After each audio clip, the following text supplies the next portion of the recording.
Hello, and welcome to Sleepy Psychology. If you found your way here tonight, perhaps you're curious about the vast, mysterious landscape that exists beneath your everyday thoughts. The part of you that works in silence, that knows things before you know them, that shapes your reality in ways you're only beginning to understand. Tonight, we're going to explore 100 facts about the subconscious mind. But this isn't really about learning or memorizing. Think of it as a gentle journey into the depths of yourself, a slow descent into understanding how much of you operates beyond awareness and how beautifully designed that hidden intelligence truly is. We'll discover how your subconscious processes the world, protects you, creates your reality, and quietly runs almost everything that makes you, you. And as we explore together, these words will create a rhythm that carries you softly towards sleep, toward rest, toward the very state where the subconscious becomes most open and receptive. Before we begin, get comfortable. Adjust your pillows. Let your body settle into the surface beneath you. Take a slow breath in, and release everything you've been carrying. Again, breathing in awareness, breathing out tension. One more time. In, and let go. If your mind is busy right now, that's perfectly fine. If you're restless or distracted, that's okay too. You don't need to concentrate on every word. In fact, I hope you drift away somewhere in the middle. Your subconscious will hear what it needs to hear. So soften your gaze. Relax your jaw. Let your shoulders drop. You are safe here. You are welcome here. Exactly as you are. And now, let's begin this gentle journey together, into the quiet intelligence beneath the surface, into the vast mind that's been with you all along. Breathe, settle, and let's begin. Welcome. Let yourself settle in. There's nothing you need to do right now, nowhere you need to be. Just let your body find a comfortable position and allow your breathing to slow, naturally, easily. Tonight, we're going on a gentle journey, a journey beneath the surface of the mind, into a vast and quiet space that's always been with you. The subconscious, that deep, still ocean beneath the waves of everyday thought. As you listen, you might find your awareness beginning to soften, like the edges of a dream. And that's exactly where we're heading. Let's begin. Beneath your waking thoughts, beneath the chatter and the lists and the plans, there exists a mind far greater than the one you use each day. Your subconscious processes vastly more information than your conscious mind ever could. While you're aware of only a handful of things at once, the sound of this voice, perhaps the weight of your body resting, your subconscious is taking in thousands upon thousands of details. The temperature of the air, the distant hum of the world around you, the rhythm of your heartbeat. It's always working, always listening, always aware. And it operates much faster than conscious thought. Imagine the speed of lightning compared to the slow turn of a page. That's the difference. Your subconscious uses exponentially more data processing power than conscious awareness. It's like comparing a single candle to the light of an entire city at night. Flickering, glowing, alive with energy you never see directly, but that illuminates everything. Right now, as you rest, your subconscious is processing sensory information before you're even consciously aware of it. The softness of the pillow beneath your head was registered by your subconscious a fraction of a second before you noticed it. The coolness of the sheets, the weight of the blanket, all known, all felt, before the thought could form. In fact, decisions are often made subconsciously seconds before you decide. Scientists have discovered this remarkable truth, that the brain shows activity related to a choice before the person feels they've made it, as if some deeper part of you already knows, already understands, already moves forward, while the conscious mind catches up slowly, like an echo. Your subconscious works continuously, even while you sleep. Right now, as you begin to drift, it will keep going, sorting, organizing, healing. It never rests, but not in the way that tires you. It works the way the ocean moves, endlessly, effortlessly, without strain. And here's something beautiful. Your subconscious does not experience time the way your conscious mind does. To your waking mind, there is yesterday, today, tomorrow. But down in those quiet depths, time becomes something else. Something fluid.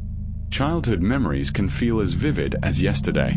A moment from 20 years ago can surface with such clarity that you can almost smell the air, hear the sounds, feel the warmth of the sun on your skin. Not because time has rewound, but because in the subconscious, the past is still alive, still present. The subconscious is timeless. Past, present, and future blur together like watercolors on wet paper. A memory from your childhood, a dream about tomorrow. This very moment, right now, they all exist in the same space. Held gently, equally real. And through it all, your subconscious records everything as an impartial witness. It doesn't judge, doesn't criticize, doesn't label things as good or bad. It simply receives. Like a vast library where every book is kept, every page preserved, every word remembered. Not to burden you, but to hold the fullness of your life, so that nothing is ever truly lost. As you let yourself sink deeper into rest, imagine that vast library. Imagine all those records, those memories, those moments, quietly kept, safely stored. And know that you don't have to hold onto them consciously. You don't have to remember everything. Your subconscious does that for you. You can let go. You can drift. And as we continue this journey together, we'll explore more of this incredible, quiet, tireless part of you. But for now, just rest. Just breathe. Let the surface of your mind grow still, and allow yourself to drift below. Everything is taken care of. Everything is safe. You can simply be. Let yourself continue sinking deeper now into that calm, quiet space where nothing is required of you. We've begun to glimpse the vastness of the subconscious, that timeless observer that records everything, processes everything, knows everything before you do. And now, we turn our attention to something even more remarkable. Your subconscious is not just a witness. It is a controller, a silent, tireless force that manages your entire being, without you ever having to think about it. Right now, as you rest, your subconscious controls most bodily functions automatically. You don't have to remember to breathe. You don't have to tell your heart to beat. You don't have to consciously balance the chemicals in your blood or adjust the temperature of your skin. It's all being done for you. Quietly, perfectly, endlessly. Your subconscious regulates breathing, heartbeat, balance, and coordination. Even as you lie still, your body is a symphony of movement. Tiny adjustments, micro corrections, the rise and fall of your chest, the steady rhythm of your pulse. All of it orchestrated by this silent conductor deep within you. It controls your autonomic nervous system responses. When something startles you, when you feel a sudden rush of adrenaline, when your pupils dilate in the dark or your mouth waters at the smell of food, that's your subconscious at work, responding, protecting, adapting, without hesitation, without thought. But this power goes both ways. Stress and anxiety create physical symptoms through subconscious pathways. When your mind worries, your subconscious listens. It translates that worry into tension in your shoulders, and not in your stomach, a tightness in your chest. Not to harm you, but because it believes it's helping. It believes it's preparing you for danger, even when there is no danger at all. Your subconscious is always trying to help, always trying to keep you safe. It maintains homeostasis and internal balance. Your body temperature, your blood sugar, your hydration levels, all kept within narrow, life-sustaining ranges by this quiet intelligence. It knows what you need before you feel thirsty, before you feel cold, before you feel faint. And it works, constantly, to bring you back to center. But here's something important to understand. Your subconscious seeks equilibrium even when that balance is unhealthy. If you've been anxious for years, your subconscious begins to see anxiety as normal, as the baseline. And so it works to maintain that state, even though it causes suffering. Not out of cruelty, but out of loyalty. It believes that what is familiar is safe. And this is why change can feel so difficult. Your subconscious conserves energy by defaulting to habits. Habits are efficient. They require no thought, No decision, no effort. Brush your teeth the same way every morning. Take the same route to work. Sit in the same chair. Reach for the same comfort when you're tired. It's all automatic. All managed by the quiet controller, trying to save your energy for when it's truly needed.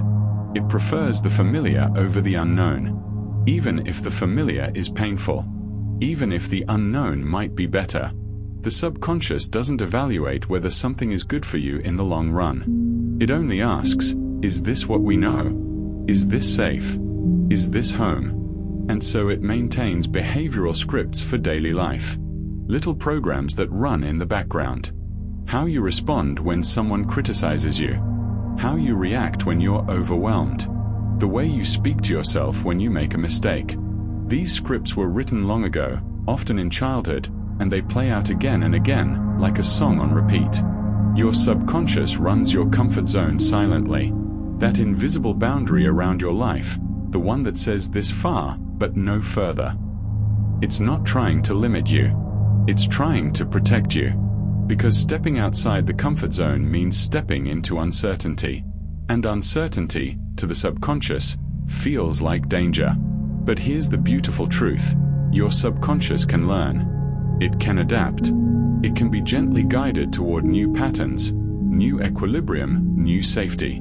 It's not your enemy. It's not against you. It's simply doing what it was designed to do. Keep you alive, keep you stable, keep you safe in the only way it knows how. And as you rest tonight, as your body is held and managed by this silent intelligence, you can thank it. You can appreciate it.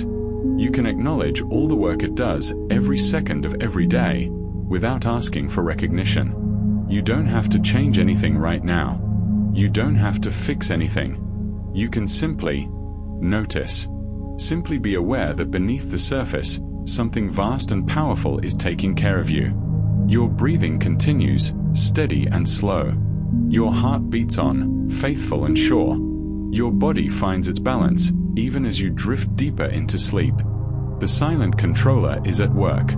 And you are free to let go. Free to rest. Free to trust that you are being cared for from the inside out. Everything is managed. Everything is balanced. You can simply drift deeper now, softer, into the quiet. You're drifting now, deeper into the quiet, and as you drift, the mind begins to turn inward. Not with effort, but naturally, like water flowing downhill.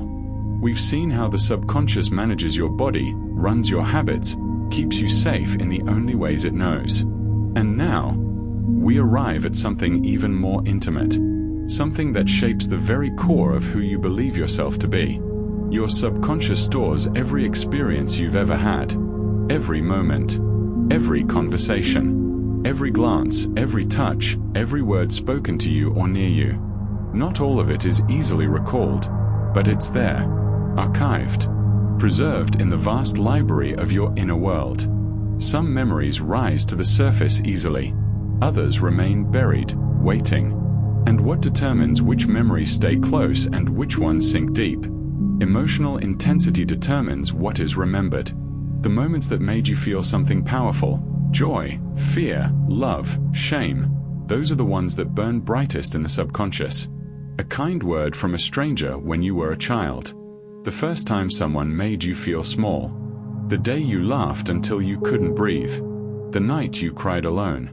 The subconscious doesn't remember based on importance. It remembers based on feeling. And sometimes, when the feeling is too much, when the moment is too overwhelming to process, trauma can be stored in frozen memory capsules. Sealed away. Not forgotten, but locked. Suspended in time, unchanged, waiting in the dark. Not to torment you, but because in that moment, survival was more important than understanding. Your subconscious is wise. It may hide memories until you're ready to process them. It knows when you're strong enough, when you're safe enough, when the time is right.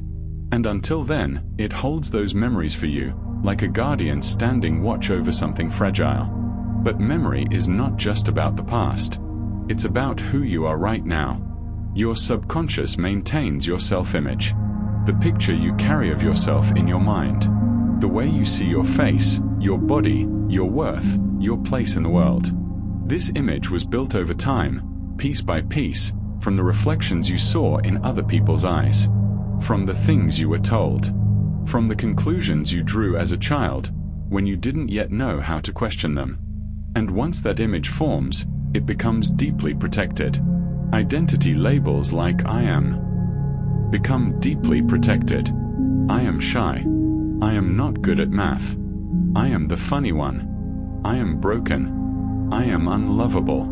These labels, once adopted, are treated by the subconscious as truth, as fact, as something to defend. And here's where things become complicated. Your subconscious will sabotage change that threatens identity. If you believe, deep down, that you are not the kind of person who succeeds, then even as you work toward success, some part of you will pull back, will hesitate, will find a way to confirm what it already knows. Not because you don't want to succeed, but because success would mean becoming someone you don't recognize, someone unfamiliar. And the unfamiliar, to the subconscious, is dangerous. Familiar suffering can feel safer than healing. If pain has been with you long enough, it becomes part of home, part of who you are. And even though healing is what you want, even though freedom is what you long for, the subconscious resists. Because healing means letting go of the identity you've known. And letting go feels like disappearing. This is not weakness. This is loyalty. Your subconscious has loyalty to family and ancestral patterns. The way your mother spoke to herself. The way your father carried his shoulders. The silent rules about money, about love, about worthiness. These patterns are inherited, passed down like heirlooms, and your subconscious holds them close even when they hurt. Because they connect you to where you came from, to the people who made you. And connection, even painful connection, feels like survival. Relationship templates form early in life. The way you were held or not held. The way your needs were met or dismissed. The way love was shown or withheld. These early experiences become blueprints, maps, and later, without realizing it, you seek out relationships that match the map. Not because you want to repeat the pain, but because the subconscious is always searching for the familiar, always trying to finish what was started long ago. As you rest now, imagine all of this gently, without judgment, without trying to fix or change. You are a collection of memories, emotions, and identities. Some chosen, some inherited, some frozen in time, some ready to thaw. And your subconscious holds all of it, not as a prison, but as a record. A testament to everything you've survived, everything you've felt, everything you've become. You are more than you know, deeper than you've ever explored. And tonight, as you drift into sleep, you don't have to understand it all. You don't have to heal it all. You can simply acknowledge it, honor it. The memories are there. The emotions are there. The identities, the labels, the patterns, all there, held quietly in the depths. And you are still here, still breathing, still becoming. Let yourself rest in that knowing. Let the mind turn inward, but gently, softly. There's no rush, no urgency, just the quiet awareness that who you think you are is only part of the story, and the rest of the story is still being written. Deeper now, into the silence, into the dream. You're settling deeper now, into that warm, quiet place where the boundaries of the world soften, where words begin to mean more than you realized. We've traveled through memory, through identity, through the silent workings of the body. And now we arrive at something subtle, something powerful. The way language itself shapes the landscape of your inner world. Your subconscious takes language literally. When you say, "I'm dying of embarrassment," some part of you hears death. When you say, "I'm drowning in work," some part of you feels water closing over your head. The subconscious doesn't understand metaphor the way your conscious mind does. It hears the words and prepares the body, the emotions, the responses, as if what you're saying is simply, plainly true. And here's something important. Your subconscious does not process negatives well. When you say, "Don't think about a white elephant," what happens? The elephant appears. Because the subconscious hears white elephant and creates the image. The don't disappears. It doesn't register. So when you tell yourself, "I'm not going to fail," your subconscious hears fail. When you say, "I won't be anxious," it hears anxious. The very thing you're trying to avoid becomes the focus, the instruction. It doesn't recognize sarcasm or jokes about yourself. When you laugh and say, "I'm such an idiot," your subconscious doesn't hear the humor. It hears the label, and it files it away. Idiot. Another piece of evidence for the self-image it's building. Another brick in the wall of who you believe you are. Every word you speak to yourself matters. Not because you need to be perfect, but because the subconscious is always listening, always learning, always taking notes. Metaphors are processed as literal instruction. If you describe your life as an uphill battle, your subconscious prepares for struggle, for resistance, for weight. If you say, "I'm stuck," it creates stuckness. Not out of spite, but out of obedience. It believes what you tell it, and it works to make your words real. But this power can be used wisely. Power words bypass conscious filters. Words like imagine, discover, allow, remember. These words slip past the critical, doubting part of your mind and speak directly to the subconscious. They invite rather than demand. They open rather than force. And because of that, they're received more easily, more deeply. Storytelling programs the subconscious deeply. Stories are the language of the subconscious. Not facts, not logic.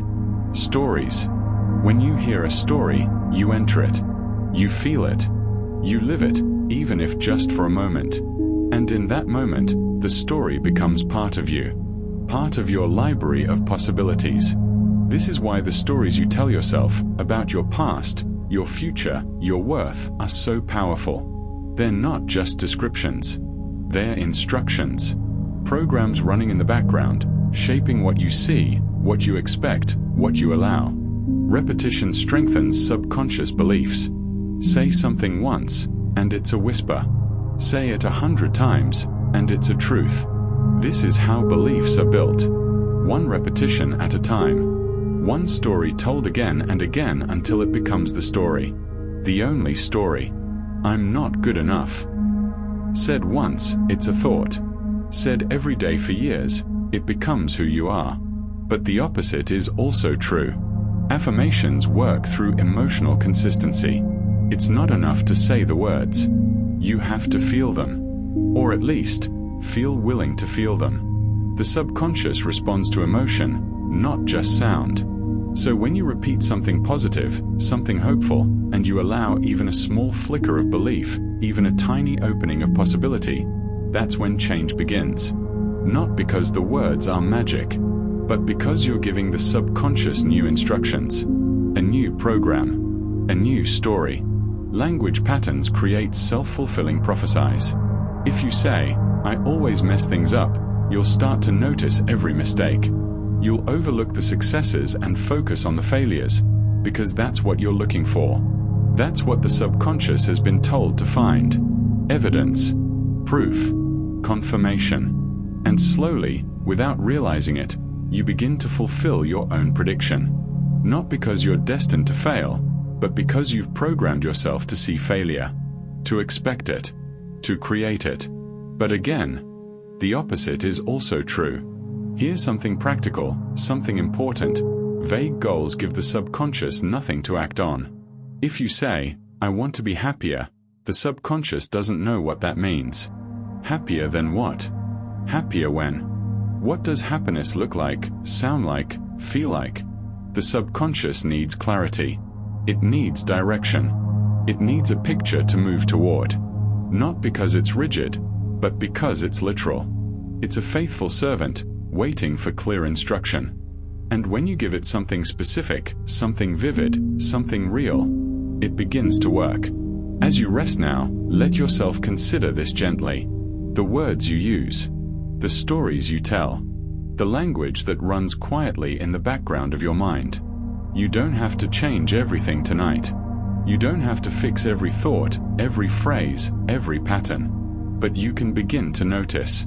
Begin to listen. Begin to realize that you are, in some small way, speaking your life into being. The subconscious is listening, always listening, and it believes you. It trusts you. So what will you tell it? Not now. Not in this moment. But in the days to come. In the quiet moments when you speak to yourself about yourself. What story will you repeat? What words will you choose? What reality will you gently, patiently, lovingly program? For now, just rest. Let the words dissolve.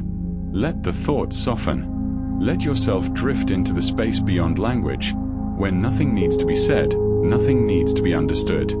Just breath. Just stillness. Just the quiet hum of your being. Deeper now. Into silence. Into sleep. You're drifting deeper still, into a place of understanding, where resistance softens and calm begins to settle like snow. We've seen how the subconscious listens to language, how it builds identity, how it manages the body without thought. And now, we come to something essential. Something that explains so much of why change feels hard. Why growth feels frightening. Why, even when you want something better, some part of you pulls back. Your subconscious is fiercely protective. More than anything else, more than helping you succeed or making you happy, it wants to keep you safe. This is its primary mission, its deepest drive. And it will do whatever it takes to fulfill that mission, even if it means holding you back from what you consciously desire. It prioritizes psychological safety over comfort. This is important to understand. The subconscious doesn't care if you're unhappy. It cares if you're safe. And safety, to the subconscious, doesn't mean peace or joy or fulfillment. It means familiarity, predictability, the known world, even if that world is painful. At its core, the subconscious moves toward pleasure and away from pain. This is basic, primal, the foundation of all behavior. Seek what feels good. Avoid what feels bad. Simple. But here's the twist. Avoiding pain is usually stronger than seeking pleasure. The pull away from discomfort is more powerful than the pull toward joy. Because pain, in the logic of survival, is immediate danger. Pleasure can wait. Safety cannot. This is why you might avoid a difficult conversation, even though having it could bring relief. Why you might stay in a situation that doesn't serve you, rather than risk the unknown. The subconscious calculates. Known pain is survivable. Unknown change is a threat. Negativity bias comes from survival programming. Your ancestors, the ones who survived, were the ones who noticed the rustling in the bushes, the shadow in the corner, the subtle wrongness in the air. The ones who ignored those things didn't live long enough to pass on their genes. So you inherited a mind that scans for danger, that remembers criticism more vividly than praise, that replays mistakes more often than successes. Not because you're broken, but because you're descended from people who survived by being cautious, by being alert, by assuming the worst until proven otherwise. Your subconscious reacts strongly to perceived threats. Notice that word, perceived. It doesn't matter if the threat is real. It doesn't matter if you're actually in danger. If the subconscious perceives threat, criticism, rejection, failure, embarrassment, change, it responds as if your life is at stake. Your heart races. Your breath quickens. Your thoughts spin. All because some ancient part of you believes you're about to be devoured. Emotional peaks create deep imprints. The moments when you felt the most terror, shame, ecstasy, grief. Those are the moments that carve themselves deepest into the subconscious. A single traumatic event can create a pattern that lasts a lifetime. A single moment of profound love can reshape how you see the world.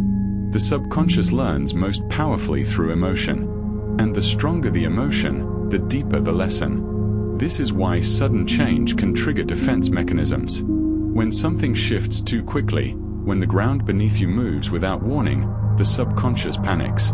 It doesn't see opportunity. It sees danger. chaos, loss of control. And so it resists. It pushes back. It creates anxiety, doubt, self-sabotage. Not to hurt you, but to slow you down. To keep you in the familiar territory where it knows how to keep you alive. But gradual change feels safer. Small steps, tiny adjustments, incremental movement toward something new. This, the subconscious can tolerate. This doesn't set off alarms. Because each small change is easily integrated, easily absorbed. And before long, the new becomes familiar. The unfamiliar becomes home. This is the secret to working with your subconscious, not against it. Go slowly. Be gentle. Let change unfold like dawn, not like lightning. And here's the most important thing to understand. Resistance is often protection, not failure.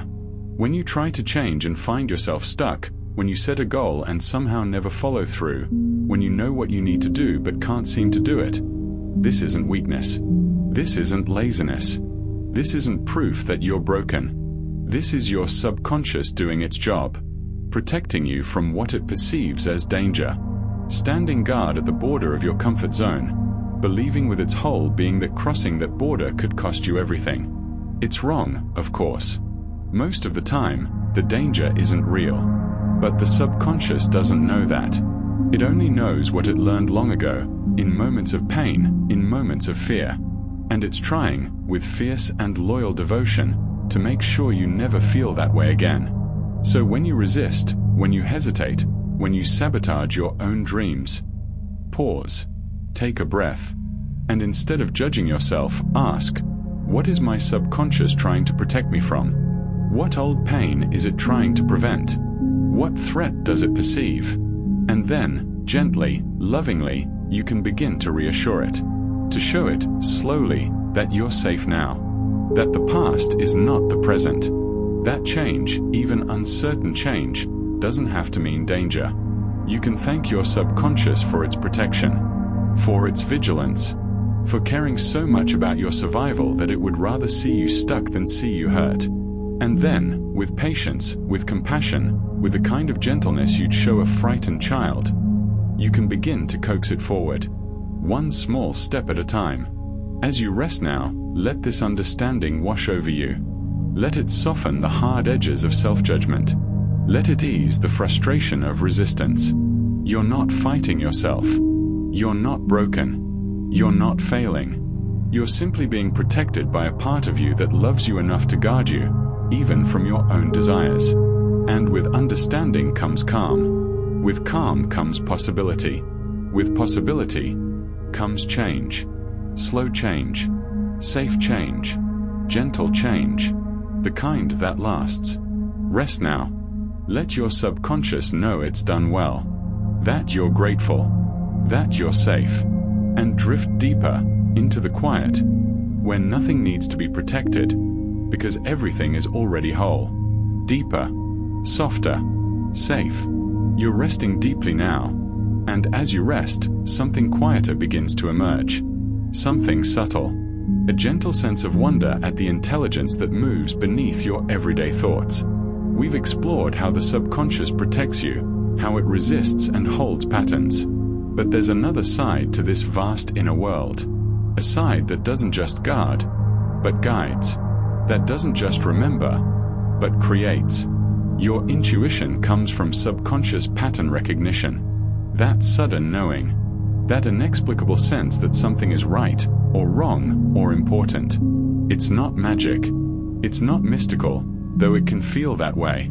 It's your subconscious recognizing patterns you've encountered before, too subtle for your conscious mind to notice, but unmistakable to the deeper intelligence within you. A feeling about a person you just met. A sense that you should take a different route home. A quiet certainty about a decision, even when you can't explain why. This is your subconscious speaking, whispering, offering what it knows. And gut feelings often access better data than logic. Your conscious mind can only hold a few variables at once. 3, maybe 5 pieces of information, analyzed carefully, deliberately. But your subconscious, it's processing thousands of data points simultaneously. the tone of someone's voice, the micro-expression that flickered across their face, the pattern in the numbers, the detail that doesn't quite fit. It knows things your conscious mind hasn't caught up to yet, and it communicates that knowing as a feeling, a hunch, a pull in one direction or another. Trust that pull. Not blindly, but gently. It's older and wiser than you realize. Creativity emerges when conscious effort relaxes. Have you noticed?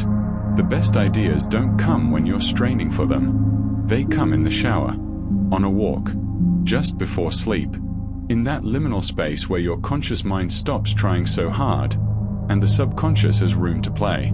Because the subconscious solves problems holistically. It doesn't think in steps. It doesn't follow rules.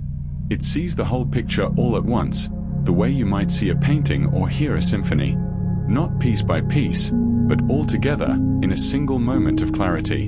And it runs parallel processing streams. While your conscious mind focuses on one thing, your subconscious is working on 10 others. Sorting memories, making connections, running simulations, testing possibilities, all at the same time, without effort, without strain. This is why, when you finally stop thinking about a problem, the answer suddenly appears. Not because you stopped caring, but because you stopped interfering. You gave the subconscious space to work its magic. It makes connections across domains. Things that seem unrelated on the surface, a conversation you had last week, a book you read years ago, a dream you had last night, the subconscious weaves them together, finds the thread, sees the pattern, creates something new from pieces that already existed. This is insight. This is innovation. This is the spark of genius that lives in everyone, waiting for the conscious mind to get out of the way. But here's something important. The subconscious communicates through images and feelings. Not words. Not explanations. Not logical arguments. It speaks in the language of symbols, of sensations, of sudden knowing that bypasses language entirely. This is why dreams are symbolic subconscious messages. They're not random. They're not meaningless. They're your subconscious trying to tell you something, using the only language it knows. A dream about falling might be about loss of control. A dream about water might be about emotion. A dream about a house might be about the self. The symbols are personal, unique to you, but the attempt to communicate is universal. Your subconscious is always trying to reach you, always trying to share what it knows. You just have to learn to listen in a different way.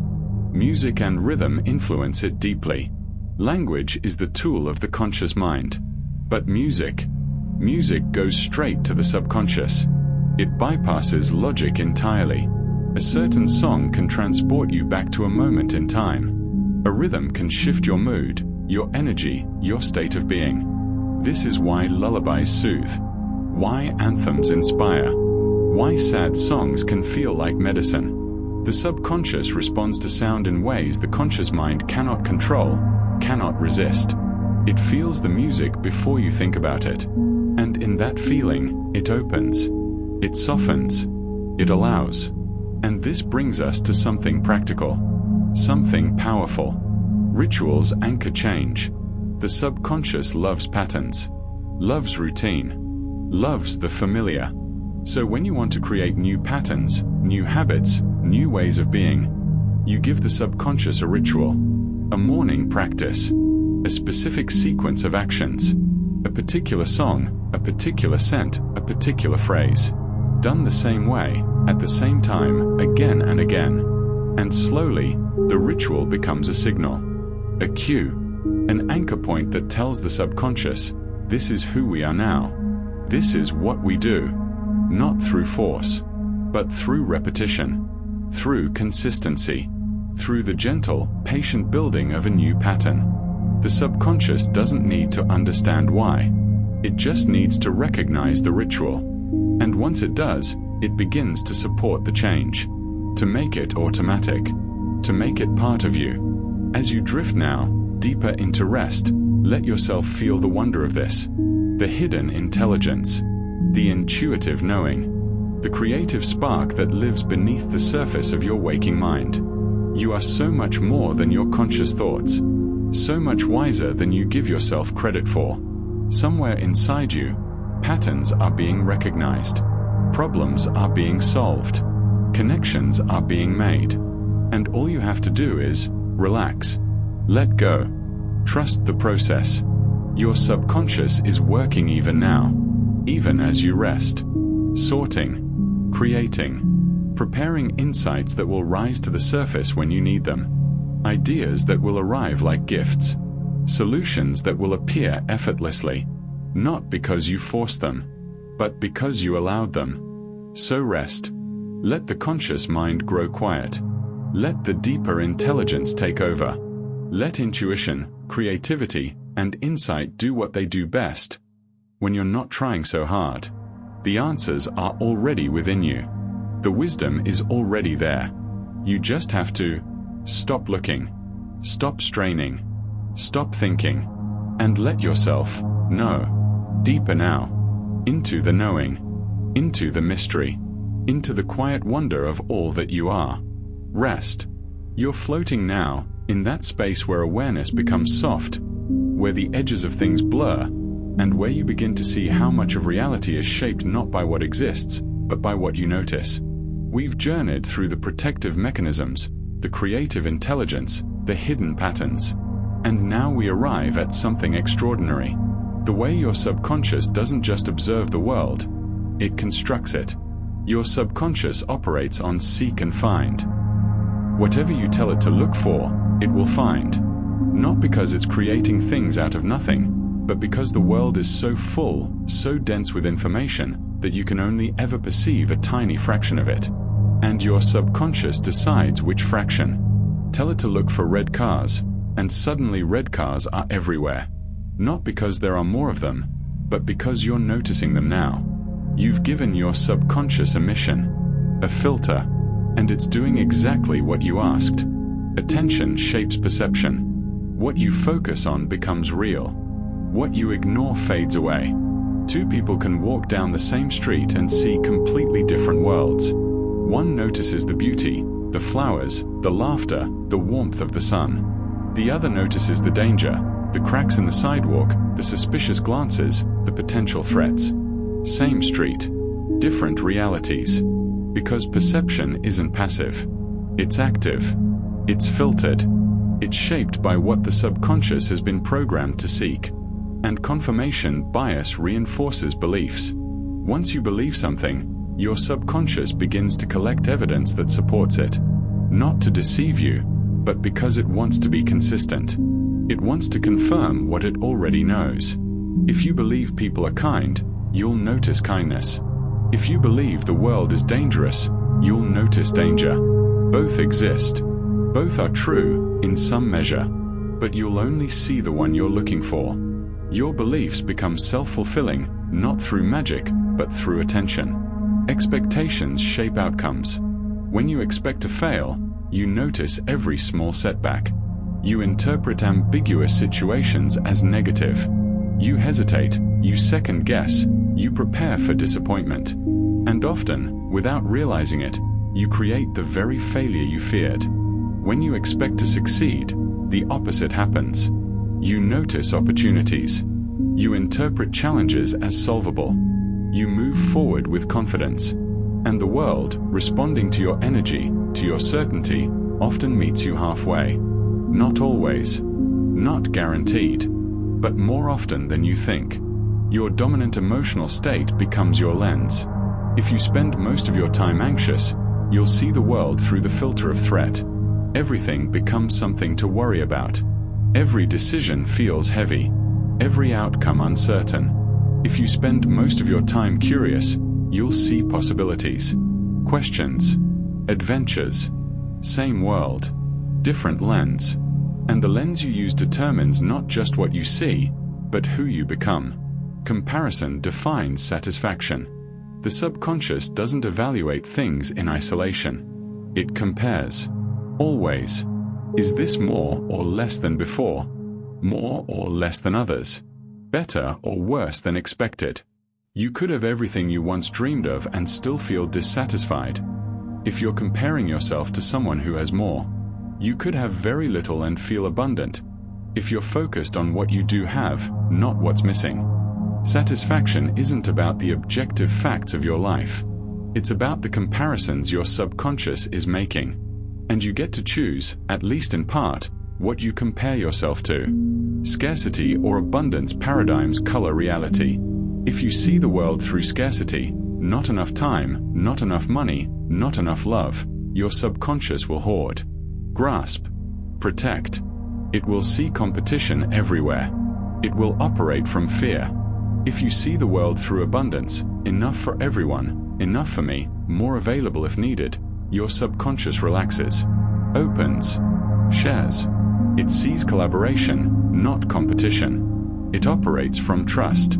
Both paradigms create evidence that supports them. Both become true in the living of them. Environmental cues trigger subconscious states. The place you're in right now, the lighting, the temperature, the sounds, all of it is communicating with your subconscious, triggering associations, activating memories, shifting your state without you consciously noticing. A cluttered room creates mental clutter. A calm space creates calm. A familiar song brings back an entire emotional landscape. The smell of something from childhood transports you decades into the past. Your environment isn't neutral. It's constantly shaping you. And the subconscious is constantly responding. Mirror neurons create emotional resonance. When you see someone smile, neurons in your brain fire as if you're smiling. When you see someone in pain, you feel a shadow of that pain. This is empathy at the neurological level. This is how you know, without words, what another person is feeling. And this is why you absorb the moods of those around you. Spend time with someone anxious, and you begin to feel anxious.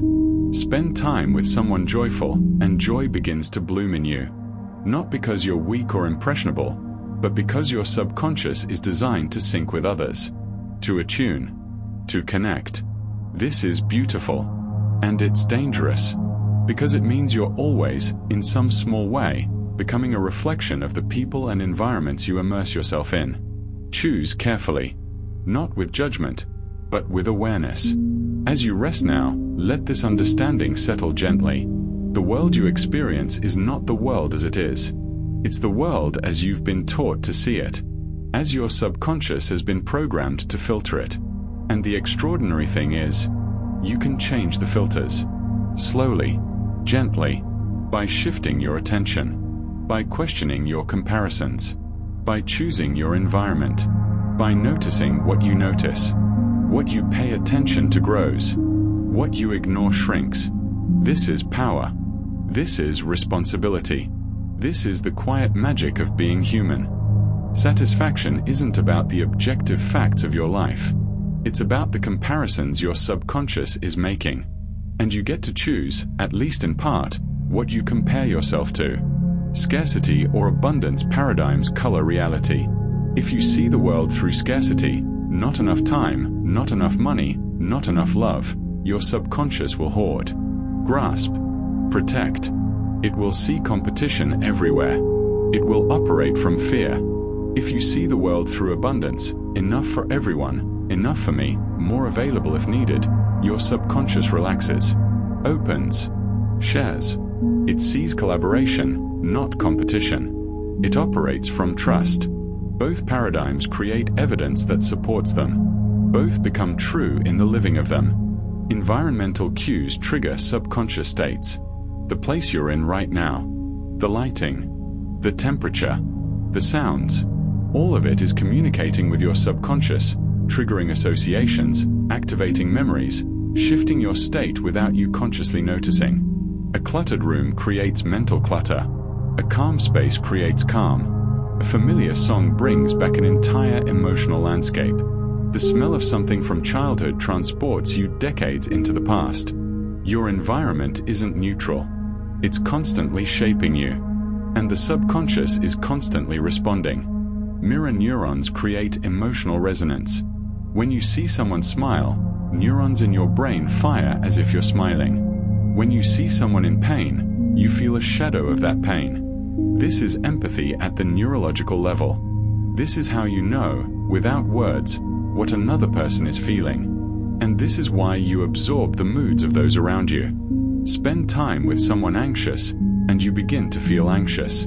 Spend time with someone joyful, and joy begins to bloom in you. Not because you're weak or impressionable, but because your subconscious is designed to sync with others, to attune, to connect.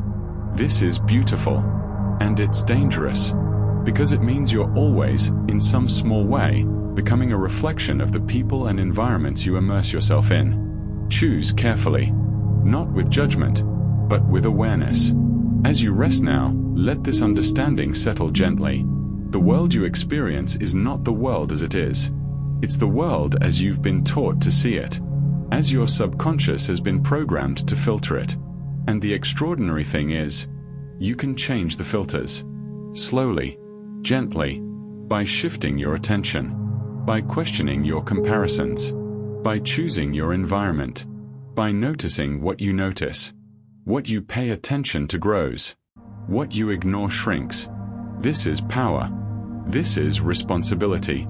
This is the quiet magic of being human. You don't control reality, but you shape your experience of it more than you know. So as you drift deeper into sleep, ask yourself, softly, without urgency, what do I want to notice more of? What lens do I want to see through? What reality do I want to invite into being? Not by force, but by attention, by focus, by the gentle, persistent direction of your awareness. The subconscious is listening, always listening, and it will seek what you tell it to seek. So tell it something beautiful, something true, something worth finding, and then let go. Let it work. Let it seek. Let it find. Deeper now, into the softness, into the awareness that shapes worlds. Rest. You're drifting gently, your mind open and receptive, and now we turn our attention to something that shapes nearly every moment of your life, often without you realizing it. The invisible influence of others. The social web that connects you to every person you've ever met, every voice you've ever heard, every expectation you've ever felt. Your subconscious reads subtext and body language. When someone speaks to you, you hear their words. But your subconscious hears so much more. The slight hesitation before they answer. The way their eyes shift. The tension in their shoulders. The tone beneath the tone. You might not consciously notice these things, but your subconscious catches all of it. And it forms an impression. A knowing. A sense of whether this person is safe, trustworthy, genuine, or not. It processes micro-expressions instantly. A flicker of disgust that lasts a fraction of a second. A flash of fear. A suppressed smile. These tiny movements, too quick for conscious observation, are read and interpreted by your subconscious in real time. This is why you can feel when something's off, even when everything seems fine on the surface. Your subconscious saw what your conscious mind missed. And just as it reads others, it calibrates behavior to social norms. Without thinking, you adjust how you speak, how you stand, how you present yourself based on where you are and who you're with. You become slightly different at work than at home. Slightly different with strangers than with friends. This isn't dishonesty. This is adaptation. Your subconscious scanning the environment, reading the unspoken rules, and helping you fit in. Helping you belong. Because belonging, to the subconscious, is survival. Peer influence works subconsciously. You think you make your own choices. And you do, to some extent. But you're also influenced, constantly, by the people around you. Their habits, their beliefs, their standards, their limitations. You begin to adopt their vocabulary, their attitudes, their assumptions about what's possible, what's acceptable, what people like you are supposed to do. Not through persuasion, through osmosis, through the quiet, persistent influence of proximity. And here's something subtle. Criticizing others can be internalized. When you judge someone else, for their choices, their appearance, their failures, your subconscious hears that judgment. And it begins to wonder, do I do that too? Could others be judging me the same way? The harshness you direct outward often becomes the harshness you feel inward. The standards you impose on others become the standards you fear you're not meeting. Your subconscious tracks reciprocity and worthiness. It keeps a ledger. Not consciously, but somewhere deep inside, it's counting. Who gives? Who takes? Who shows up? Who disappears? And based on these calculations, it forms conclusions about your worth, your place, your deservingness. If you always give and rarely receive, your subconscious might conclude you're not worthy of receiving. If you're always helped but never asked for help, it might conclude you have nothing valuable to offer. The ledger may not be accurate, but it shapes how you move through relationships, what you allow, what you expect. Permission systems limit success. Deep down, many people are waiting for permission. Permission to succeed. Permission to be happy. Permission to take up space. Permission to want more. And often, that permission needs to come from a specific source. A parent, a mentor, an authority figure. Someone who, long ago, had the power to approve or disapprove of you. And even now, even in adulthood, authority approval can still matter. You might be 50 years old and still seeking the validation you didn't get at 15. Still trying to prove yourself worthy to someone who may not even be alive anymore. Still waiting for a nod of approval that never comes. The subconscious doesn't age the way the body does. It holds onto those early hierarchies, those early needs, and continues to orient itself around them. Because social belonging is wired for survival. Thousands of years ago, being cast out of the tribe meant death. Isolation meant vulnerability. So your ancestors developed an intense need to belong, to be accepted, to stay in the group's good graces. And you inherited that need. That's why rejection hurts so deeply. Why criticism stings. Why the opinion of others matters, even when you wish it didn't. Your subconscious still believes, on some primal level, that acceptance equals survival. And so it will do almost anything to maintain connection, even if that connection requires you to hide, to shrink, to betray yourself. But here's the paradox. Authenticity is detected instantly. You can pretend. You can perform. You can carefully manage your image, your words, your presentation. But at some level, people know. Not consciously, perhaps, but their subconscious picks up the incongruence. The misalignment between who you are and who you're pretending to be. And that incongruence creates distance. Creates distrust. Not because you're bad, but because something feels off. The deepest connections, the truest relationships, happen when you allow yourself to be seen as you actually are. Flawed, uncertain, messy, real. Because authenticity, even imperfect authenticity, resonates. It gives others permission to be real too. It creates a space where connection can actually happen, not just the performance of connection. As you rest now, consider the invisible influences that have shaped you. The voices you've internalized. The approval you've sought. The belonging you've craved.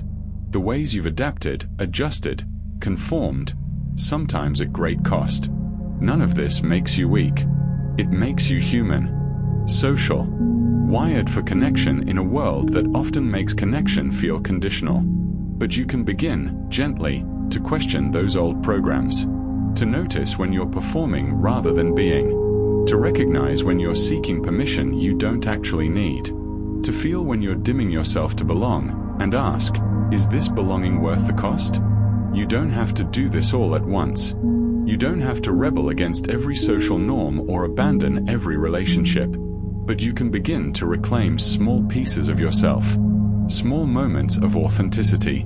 Small choices that honor who you actually are, not who you think you should be. The subconscious will notice.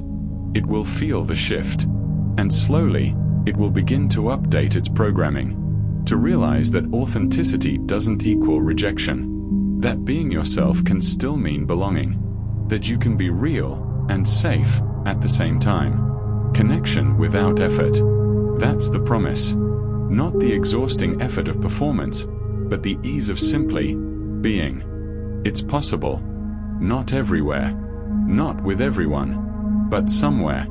With someone. Starting, perhaps, with yourself. Rest now.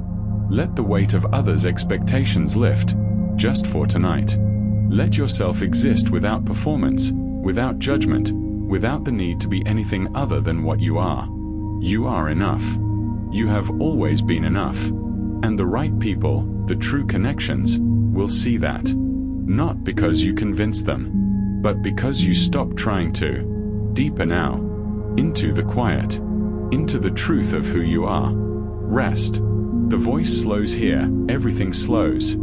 As you sink deeper into rest, into that liminal space between waking and sleeping, where the gates begin to open. We've traveled far together, through memory and identity, through protection and creativity, through the filters of perception and the invisible threads of connection. And now, we arrive at the threshold, the doorway, the moment when change becomes possible.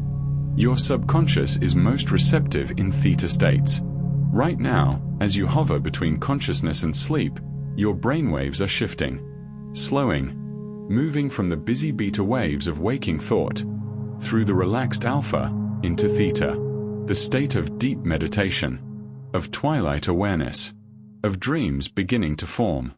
In this state, the critical mind softens, the guard at the gate grows drowsy, and the subconscious becomes open, receptive, willing to receive new instructions, new possibilities, new truths.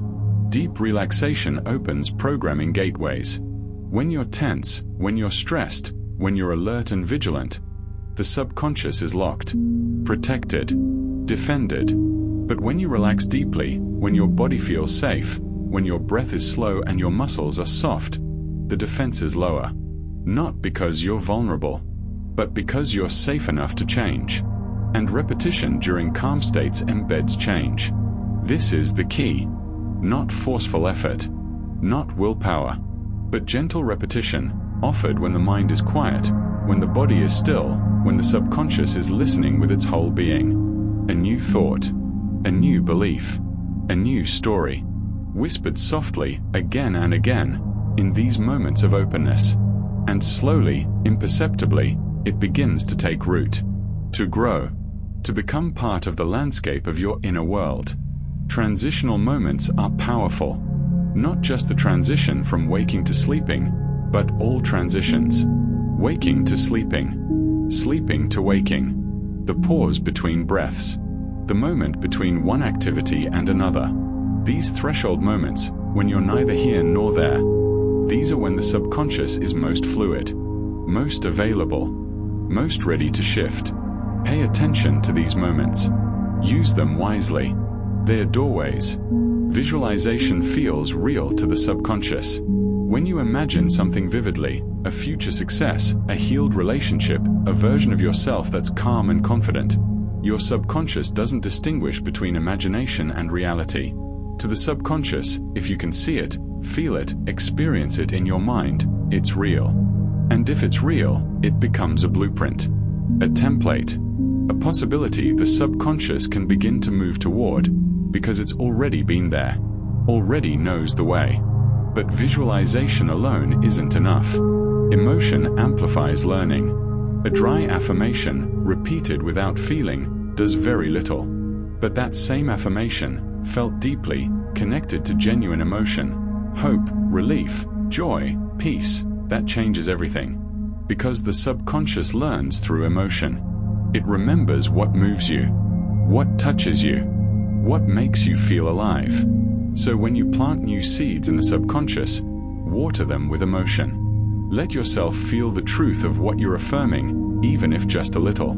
Even if just as a possibility. Questions activate problem solving. The subconscious loves questions. When you ask a question, not rhetorically, but genuinely, the subconscious immediately begins searching for an answer. It can't help itself. It's compelled to solve, to seek, to find. So instead of declaring what you don't have, ask, how might this work out? What resources do I already possess? What would the next step look like? And then, let go. Let the subconscious work. The answer will come, often when you least expect it. But questions need direction. Clarity gives it direction. Vague wishes produce vague results. But clear, specific intentions give the subconscious something concrete to work toward. Not rigid demands, but clear enough that the subconscious understands what you're asking for. What success looks like. What the destination feels like. The clearer you are, the more effective the subconscious becomes. And remember, incremental change bypasses resistance. The subconscious fears big, sudden shifts. But small changes, tiny adjustments, those slip past the defenses. Those feel safe enough to allow. So don't aim for transformation overnight. Aim for 1 degree of shift. 1 small new habit. 1 slightly different thought. And then another. And another. Before long, you'll look back and realize you've traveled miles, 1 small step at a time. But none of this works without 1 essential ingredient. Safety allows transformation. If the subconscious feels threatened, if it senses danger, if it believes change will cost you connection, identity, or survival, it will resist. No matter how much you want to change, no matter how hard you try. But when you feel safe, truly safe, deeply safe, safe enough to be vulnerable, to be uncertain, to let go of what you've known, that's when transformation becomes possible. So as you rest here now, in this theta state, in this open, receptive space, know that you are safe. Your body is safe. Your mind is safe. Your heart is safe. You can change without losing yourself. You can grow without abandoning what matters. You can become someone new while honoring who you've been. The gates are open. The subconscious is listening. And you have the power to plant new seeds, to whisper new truths, to gently, patiently, lovingly reprogram the patterns that no longer serve you. Not by force, by invitation, by repetition, by calm, clear, emotionally resonant intention. You don't have to do this perfectly. You don't have to get it right the first time, or the 10th time, or the 100th. You just have to keep showing up, keep offering the new possibility, keep trusting that change, real change, happens in the quiet moments. In moments like this one. So rest now. Let yourself sink even deeper. Let the conscious mind fade completely. And let the subconscious receive whatever it needs to receive. You are safe. You are open. You are becoming. 1 breath at a time. 1 whisper at a time. 1 small, beautiful shift at a time. Deeper. Softer. Into the space where all things are possible. Rest. And now, we arrive at the end of our journey, though it's not really an end at all. It's a beginning, a release, a gentle falling into the arms of something that has held you all along. You've learned so much tonight, about the vast intelligence beneath your awareness, about the patterns and protections, about the filters and influences, about the doorways and possibilities. But now, it's time to let all of that go. Because your subconscious continues working while you rest. Even now, as your conscious mind begins to fade, as thoughts dissolve like mist in morning light, the deeper part of you is still awake, still active, still caring for you. You don't have to try anymore. You don't have to remember. You don't have to hold on to anything we've discussed, because it integrates experiences during sleep. All of this understanding, all of these insights, all of these gentle shifts in perspective, they're being woven into the fabric of your being right now. Not through effort, through rest. Solutions often arise overnight. The problems you've been carrying, the questions you've been holding, the challenges that seemed impossible. As you sleep, your subconscious will work on them. Quietly, patiently, in ways your conscious mind could never manage. And tomorrow, or the next day, or the day after that, an answer will surface. A clarity will emerge. Not because you forced it, but because you let go long enough for it to find you. Healing happens without effort. The body knows how to heal a cut. The mind knows how to process emotion. The soul knows how to mend what's been broken. All you have to do is rest, allow, Stop interfering with the natural wisdom that's already at work within you. You don't need to control the process. You never did. The subconscious has been guiding you, protecting you, supporting you since before you could speak, since before you could think. It knows what it's doing, and it doesn't need your management. It needs your trust. And here's the beautiful secret: awareness alone creates change. You don't have to fix everything. You don't have to resolve every pattern, reprogram every belief, heal every wound. Simply becoming aware, gently aware, compassionately aware, begins the transformation. By listening tonight, by opening yourself to this understanding, you've already started something. Something that will continue long after you've fallen asleep. Something that doesn't require your participation, only your permission. Rest restores balance. Your nervous system, your hormones, your energy, your perspective. Everything that's been stretched too far, pushed too hard, held too tight, rest brings it back to center. Not immediately, not all at once, but gradually, inevitably, like the tide returning to shore. And stillness communicates safety. When you stop running, stop striving, stop struggling, your subconscious hears the message. The danger has passed. The threat is gone. It's safe now. Safe to let down the guard. Safe to release the tension. Safe to simply be. Letting go allows recalibration. All those old patterns, those outdated protections, those beliefs that no longer serve you, they can only shift when you stop clinging to them. When you open your hands and let them fall away. Not forever. Not all of them. But enough. Just enough to make space for something new. Something truer. Something more aligned with who you're becoming. And through it all, remember this final truth. Your subconscious knows how to take care of you. It has never stopped. It will never stop. Even when you doubted yourself, even when you felt lost, even when you thought you were broken beyond repair, your subconscious was there, breathing for you, beating your heart, keeping you alive, doing everything it could with the programming it had. It loves you, in its own way, with a fierce, protective, tireless devotion. And tonight, as you surrender to sleep, you can trust it completely. Trust that it will continue working, continue healing, continue guiding you toward whatever comes next. You don't have to know what that is. You don't have to see the path. You only have to take the next breath, and then the next, and then let go. Let your body sink into the softness beneath you. Let your mind dissolve into darkness. Let your awareness fade into the vast, quiet ocean of sleep. Everything that needed to be said has been said. Everything that needed to be learned has been planted. And now, all that remains is rest. Deep, restorative, healing rest. You are safe. You are held. You are exactly where you need to be. And tomorrow, when you wake, you might not remember all of this.